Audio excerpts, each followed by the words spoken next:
Hey everyone, welcome back to the channel. In today's video, I'm going to show you how to enable secure boot on Windows 11 PC. First of all, you have to go to search and you want to type in system, and then we are going to go to system info. Now that's going to bring up this page here where you can currently see secure boot state is off. Now we are going to go to search again and type in reset, and then go for this reset this PC. From here we are going to be selecting advanced startup, so be sure to save anything you have open and then you can go to restart now. Once your computer restarts, it will bring you to this page. We are going to select troubleshoot and then go to advanced options and select UEFI firmware settings and restart again.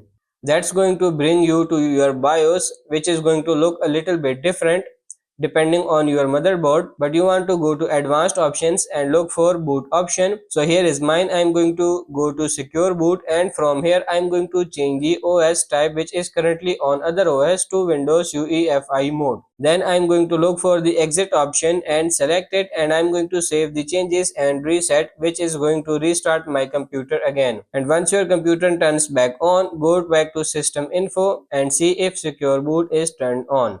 So that's pretty much it for this video. That's how to enable secure boot on Windows 11. I hope this video was helpful. If it is, like it and subscribe to the channel. Thank you.